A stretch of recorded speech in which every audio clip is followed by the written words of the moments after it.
Hello, Spy fans. Welcome to the European Qualifiers week number 3. It's all going down here today. We'll see who joins the rest of the European powerhouses in Titan and SK in the Pro League. And our first match today, as you saw on the way to the screen, Panthera versus Wasted Talent. My name is hi-rez Bart. That's Scott Gandhi. And, well, Scott, this one should be pretty interesting. We have the boys from Panthera, generally considered kind of the stronger team out of the qualifiers here, at least off of last week where they beat Trig. Maybe a toss-up between those two. And then Wasted Talent, a team that's really trying to maybe carve a name out for themselves, captained by hi-rez, Death Panther, Ed Kase, Dark Yadik, Jojo. Some names we're not familiar with, but definitely strong players. And, well, here you see Group A, where most of our coverage today will be coming. We have Panthera, Wasted Talent, you have London Conspiracy, and Team Dignitas all in what's pretty much a death group here. Yeah, this is the group of death. So if you guys aren't familiar with how this format's going to be working, we have 8 teams left, so we decided to put them in Groups A and Group B. Only 2 will advance from each group, and that'll round out the bottom of our Smite Pro League. So it should be really, really exciting. I mean, Group A, Panthera, London Conspiracy, and Dignitas, that means one of these teams guaranteed will not be making the Pro League. That's right. It's pretty scary here. Yeah, so we're looking for 4 additional teams outside of the 2 that have already qualified. So 2 out of each group most likely to be the case here. So, yeah, is it going to be Team Dignitas, London Conspiracy, Panthera, Wasted Talent that makes it out of this group? Do you have any predictions outside of Panthera? Well, they seem to be a lock. Yeah, Panthera seems to be the lock. Yeah, Panthera is basically this team who, when we were coming into the qualifiers, everyone goes, oh, this seems really, really strong, and we're expecting them to be the top European team just from other European teams who were scrimming against them and whatnot. But really, for me, I'm really torn between Team Dignitas and London Conspiracy because we've seen London Conspiracy shock a lot of people in the first week, and they were like, oh, okay, this is good. Suntouch is good. And then the next week, they fell short. So I don't know what to expect with them, but I'm rooting for Suntouch to make it in there. This guy grinds so hard every single day. Yeah, I think the London Conspiracy versus Dignitas game will be very telling as to who we should expect to come out of the bracket.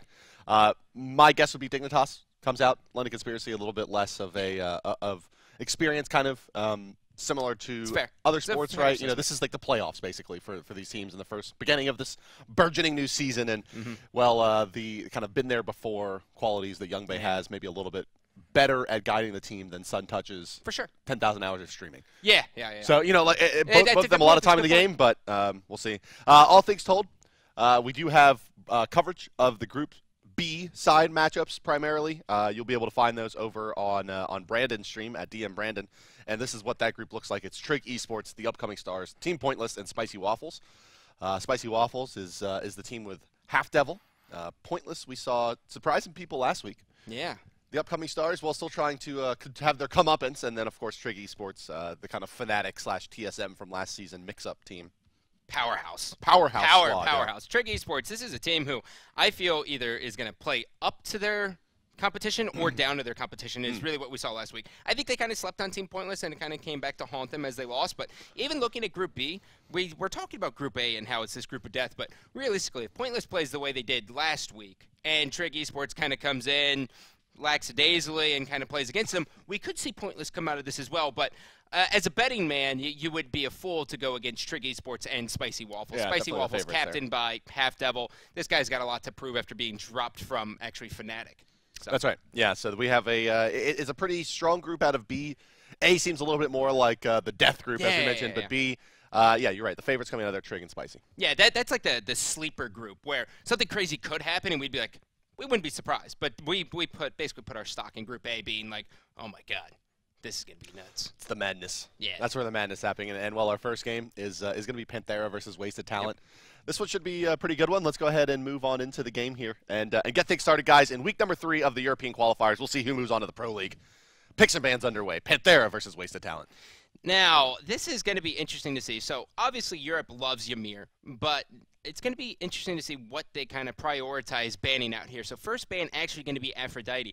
Afro getting insanely strong with the Lotus Crown and really just in lane. She doesn't seem to have a bad matchup. And Thor, well, he's really strong early game, and as long as you're aggressive with him, he brings the noise. First ban Aphrodite, targeted, obviously, at the solo lane for Wasted Talent.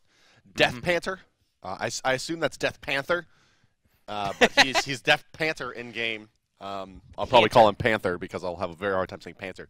An Aphrodite player, one would assume here at least, judging by that early ban. Geb and Serket Banda as well. Yep. Now, this first pick can be either Athena, who is very, very strong in the support role. This could also be a jungler if they want to prioritize that. But realistically, we could see... Well. Yeah, Shibalanke could be good. Cupid would be good as well. So, instant lock-in. Cupid, most likely we should see an Artemis get picked in, as that's a good matchup for Artemis. Hey, what happened with Shibalanke fell off a cliff? Well, it's really just because if you pick him first and you go against Cupid, Cupid gets the best of you. Yeah, Cupid has maybe the stronger laning phase. Definitely has the burst damage advantage. But Panthera now will be picking into Sylvanas Agni with their Cupid. Got to round out their first half of the draft here. Probably a support. They don't want to be going into Sylvanas without their kind of pick of support. With Geb Band, it does leave Athena, but if they are comfortable with the Sobex or the Odins of the world, they could let that go to the later stage. But it's going to be Hercules who can play that support role, can play the solo. Yeah, a little bit of a swing god there. Yeah, we actually saw hi-rez play that in the show match of Europe. He brought out the double warriors in the duo lane, and he just crushed with it. So we could see a double warrior, but most likely this could either be a jungle Hercules, but based on the fact that we know hi-rez, I'm going to safe to say it's a support. Yeah, Raffer likes to play the really, really greedy supports. We saw him try to play assassins primarily into that role.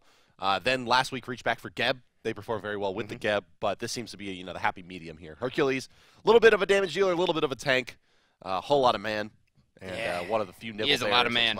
On the bottom side here, rounding out their early first half of the draft, it's Kali to go with the Agni Sylvanas. So already kind of showing their hand as Wasted Talent. They're going to be playing for the late game here. Ra as well as Bastet have been banned out. Finally here for the teams, and the fourth pick out of the second picking phase to the side of Wasted Talent will be that Artemis finally. Yeah. Surprised not see that banned, honestly, by Panthera. Yeah, that should have been the play, is ban out Artemis, just because Cupid doesn't have a bad matchup outside of Artemis. Yeah, there's some that he has a difficult time with, but Artemis is known as a hard counter, as well as a hard counter can be in the duo lane with Hunters, but it's not shocking. The Ra getting banned out, I guess they didn't want to go against that in the solo lane, and based on the Loki versus Ra, that could be good, but that's a Fenrir as well. So possibly Fenrir jungle, maybe support, but I don't think Raffer has a Fenrir support in his kit. Not with the Hercules, probably not. Yeah. It's probably the Loki solo based on the Ra ban. One of the only gods that Loki really struggles with in the early stages of the game in terms of what he's trying to do is max out his decoy and safely farm the wave for about 25 minutes, and Ra can just push him a little bit more than he's going to be comfortable with. But the Osiris locked in for Wasted Talent won't have any problem necessarily dealing with the Loki, but also not a lot of kill potential out of that Osiris on to the Trickster god from the Norse pantheon. And finally Fenrir in the jungle most likely here. There's the obvious kind of setup with the Kraken, and but the Cupid Fields of Love also a lot of synergy with the Ragnarok ultimate from the dog. Yep. Well, it looks like we're going to go ahead and hop into the game. Now, what's a little bit shocking to me is that we haven't seen an Osiris yet throughout the qualifiers. Osiris got hit just a little bit in the off-season, and we haven't really seen him get favored at all thus far. So it's going to be interesting to see how he does in the competitive setting now. He didn't get hit that hard. I mean, he still has one of the strongest abilities in the game with his 3, which is basically a tether, which really shuts people down. So hopefully we can see him kind of abuse that. It's probably less about the changes to Osiris and more about the changes to the Rune-Forged Hammer and Heavy Hammer over the course of last season. Where you see his early game itemization not going to be quite as comfortable. Yeah. He won't be able to start off with Smithy's Hammer and Hand of the Gods. Yeah, the Witchblade changes as well. No more movement speed coming for him. So he just doesn't have those kind of catch-all items to buy. Has to consider the Hide of the Urchin a little bit more strongly here. And Hide of the Urchin, not a tremendously gold-efficient item until you have it stacked. And you're not going to be getting a lot of solo kills or assists necessarily out of that solo lane. Can be a tricky item to kind of fit into your build. Yeah, it's going to be. This is a very, very tough matchup here for Wasted Talent, just looking at the god differential. Panthera is kind of good early. They're good throughout the entire game, with Poseidon kind of having more of a focus on the early game. But Wasted Talent has 2 gods who really need to get to the late game in Kali and Osiris. Yeah, they have their work cut out. That's true. I mean, they are outclassed by Panthera, certainly in terms of player quality. Panthera has a lot of really, really strong European players. Wasted Talent, a little bit more of the kind of high-level ranked player. Can they kind of coalesce as a team and beat the much more experienced Panthera? And I kind of like their draft given that. As long as they can hold out through the early game, they will have such a massive advantage in the late game. They don't necessarily need to be way ahead. As long as they can keep this one pretty competitive for about 25 minutes, they should start to be able to pull ahead with that Kali, Agni, and Artemis combination. Just tremendous late game potential there. So it's a smart draft, I think, given the relative strengths of these two teams. And we haven't seen a Loki solo in a decent while now, right? Loki's kind of fallen out of favor just because mages right now are very, very strong that can go in there. I mean, Chang'e, Aphrodite, Ra, all those three of those gods just, they can abuse Lotus Crown so well, and that's why we haven't really seen a Loki. So it might be a little bit of a shell shock for Wasted Talent to go against it if they haven't gone against it recently in scrims. This is bad news in the early game for Wasted Talent. Sitting at the top of the XP per minute charts by quite a bit is that Fenrir, 750 XP a minute.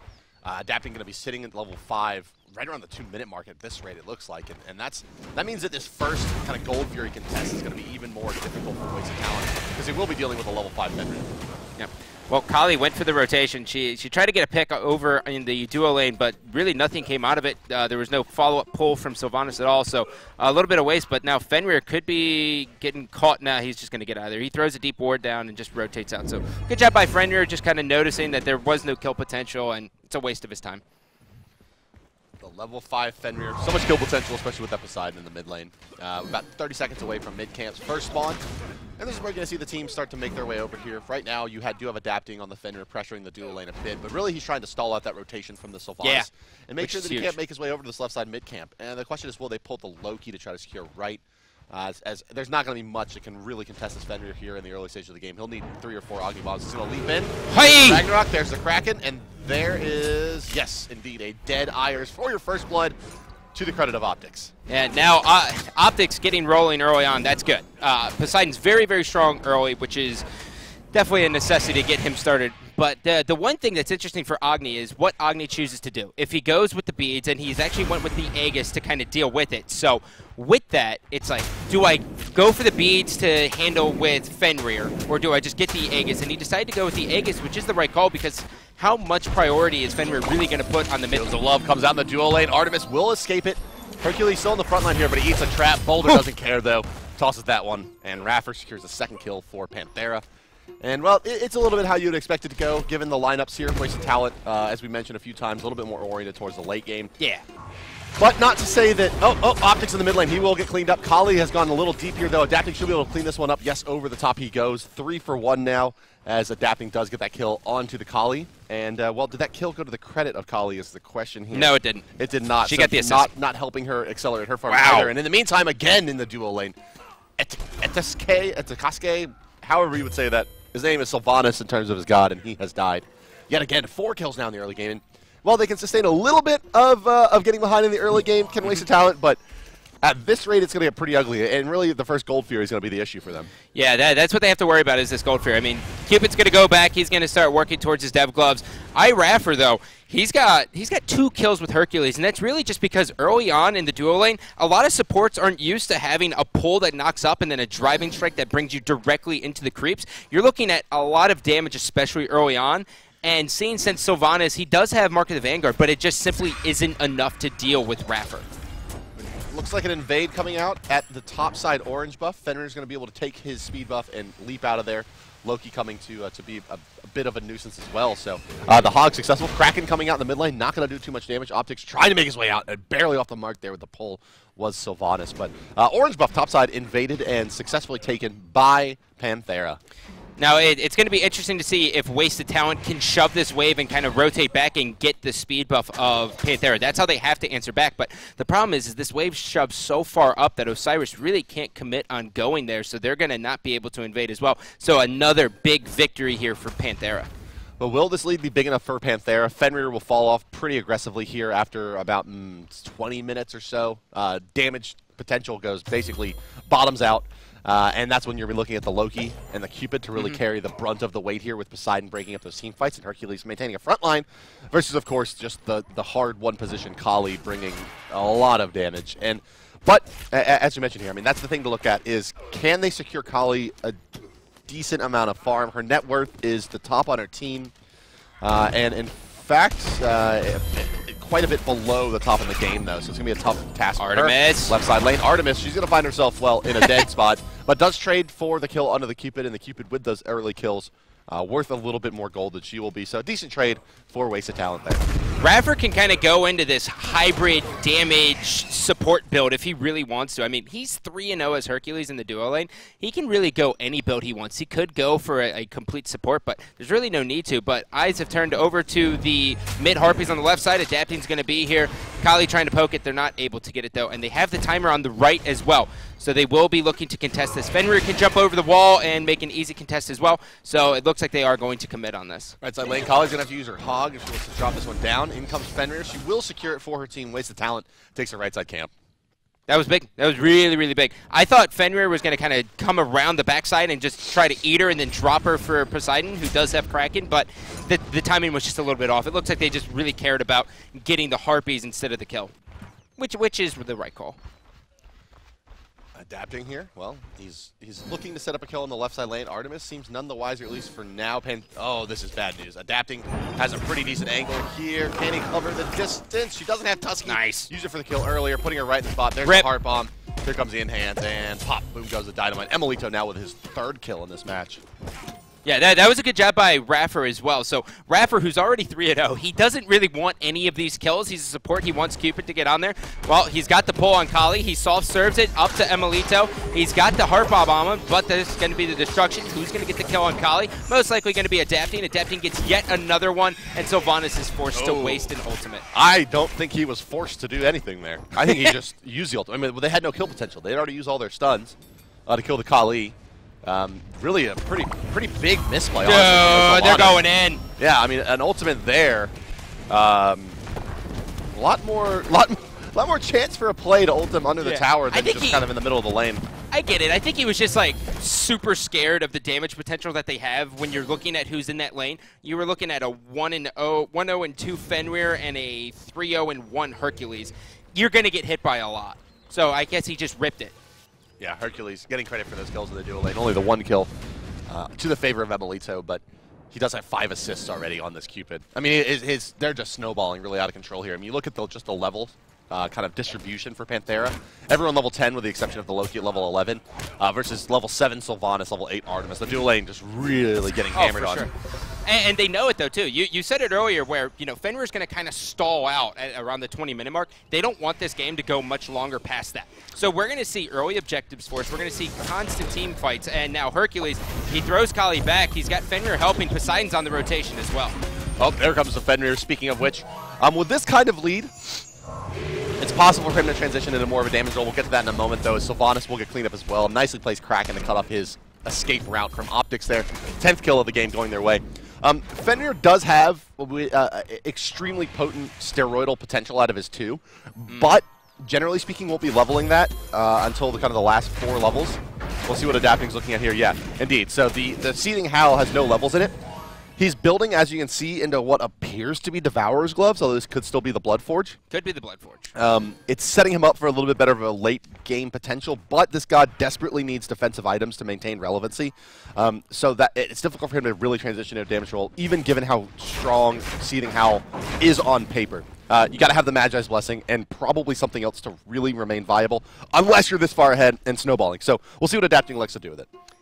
I wouldn't mind seeing the Jotuns as well, just to get that little bit of penetration. Helps out with the mana as well. Gives you a little bit of power, kind of goes on there. It feels standard in the Fenrir kit. It's just, get a Jotun's Wrath. Why not, right? Right. Like, you never are complaining about someone picking up a Jotun's Wrath. Yeah, that's what's going to be the kind of the question here. Is with this, it's probably a Devourer's Glove pickup. Yeah, they just get finished now by Adapting.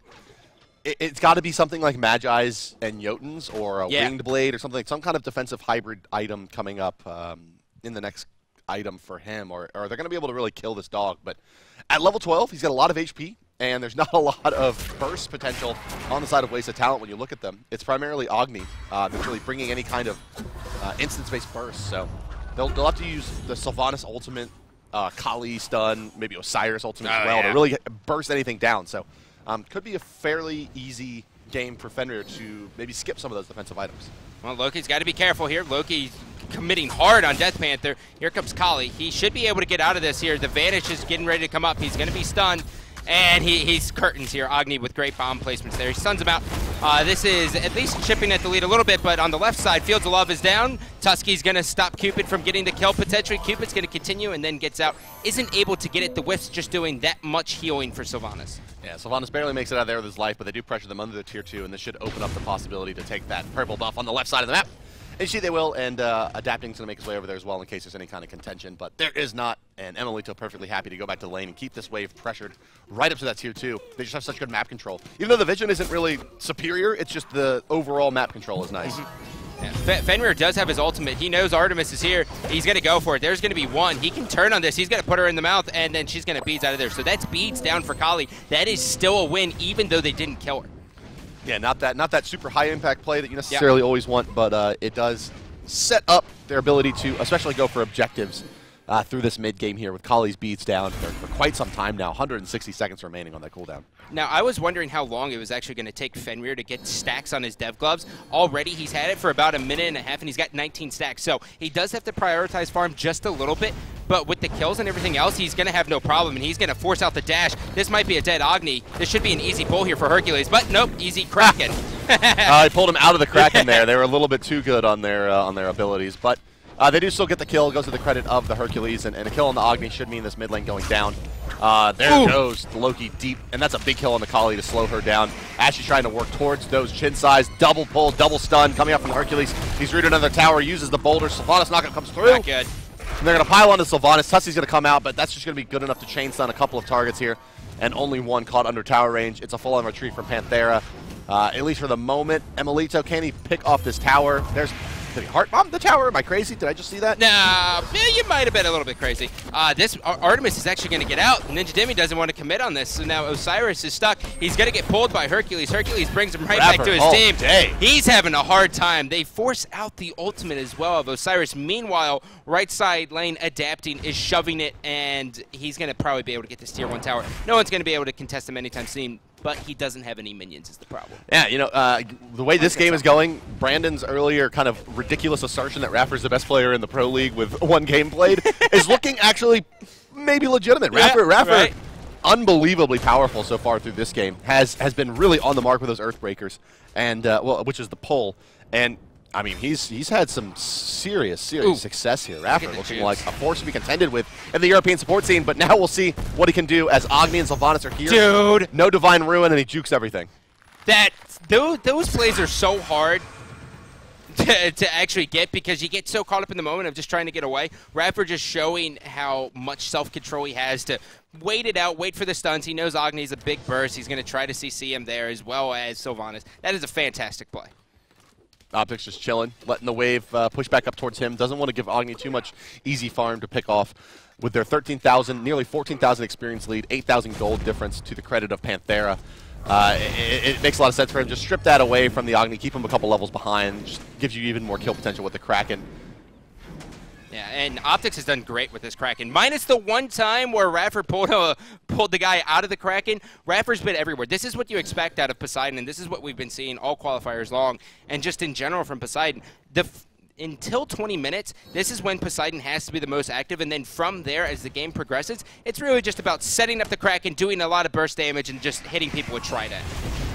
Yeah, without the Agni there, they probably look to make a play onto the Sylvanas, but Fenrir getting fairly low as well, Adapting sitting about 50% HP, now healing back up as the health pots come through. And Seething Howl helps him out a bit, but Kali, not much you can do about this one, little girl, as Raffer hits yet another Oh, he missed pull. the driving strike. But here comes the driving, no, he hit the driving strike, it was beads away. Yep. Ragnarok comes over the top, the boulder doing a lot of damage on the backside. Adapting does find a kill onto the Artemis in the mid lane. It's dead Sylvanas as well as a Kraken comes through. This should be a free Gold Fury coming out for the boys of Panthera. You have the Kali, she's going to die to Heart Bomb after using her ultimate to secure a kill onto the Fenrir, but Adapting is a fairly cheap price to pay for the squad. They drop one, they pick up 4, and this should lead to either a Tier 2, a Gold Fury, or both for the side of Panthera. They'll probably look to take this Tier 2 and then just rotate out. They're all pretty healthy. Raffer's full health. He's not worried about anything. He went Sovereignty, and now he's going to be going into a Wingblade next. The 3 of them should be able to take the Gold Fury relatively easy. Looking at it, you got a fully stacked Dev Gloves on Cupid. He's going to be able to life steal off of this very easily. 1 in 5 Kali does have her chin size done, but does not have a lot of pressure on the map. Also has the Hog and Beads combination, so no sprint to stay with her targets.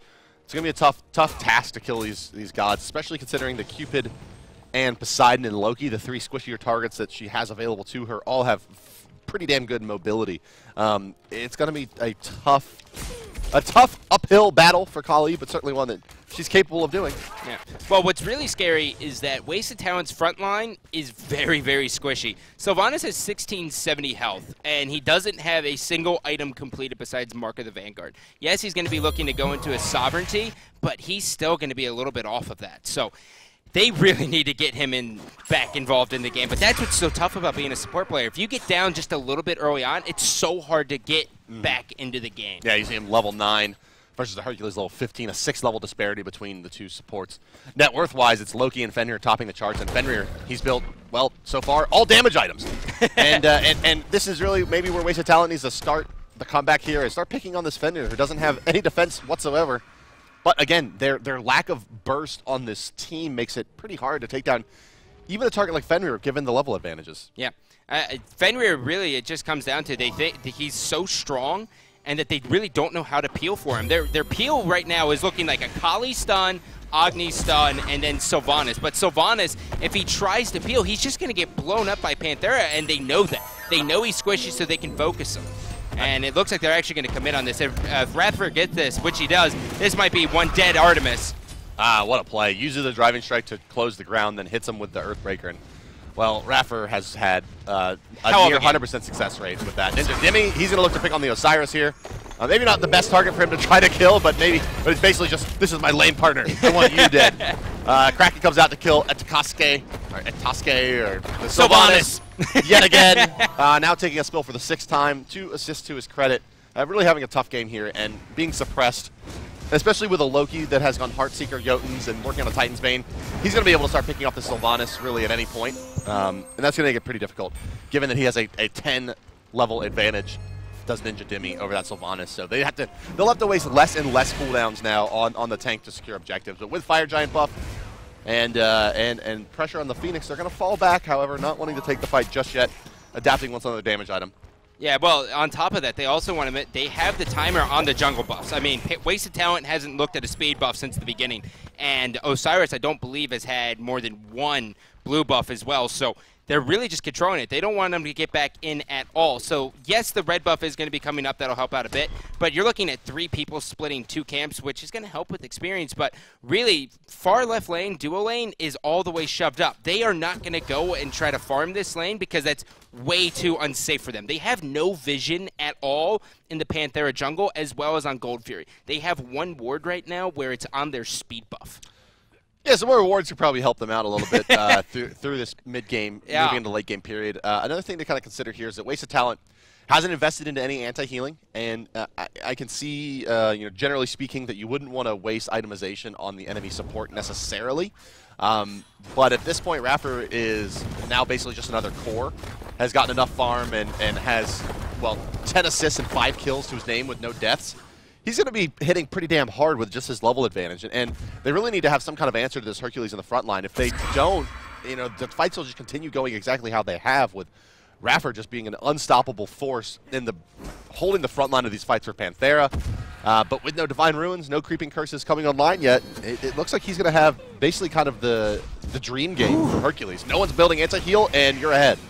Yeah, and on top of that, Ninja Demi just hit Artemis 1 time and almost killed her. He almost one-shot her. That's what Loki does, so they're actually going to go for the siege. This is looking like it might be the last fight. Wasted Talent really has to hold. They have to commit everything right here, Bart. They have the stun on adapting. Here comes the Kraken, though. The Kraken's going to hit, too. Osiris in a lot of trouble as he gets pushed out of this fight. The 2 kind of frontline bruisers going to take him down. Agni may die. The Loki dot, no, not applied just yet. Doesn't matter. Raffer, unstoppable with his 7-kill streak. Woo! He's going to take out the Titan Dew for a little bit of good measure. They do take that Phoenix. They're going to move into the mid-Phoenix now as well.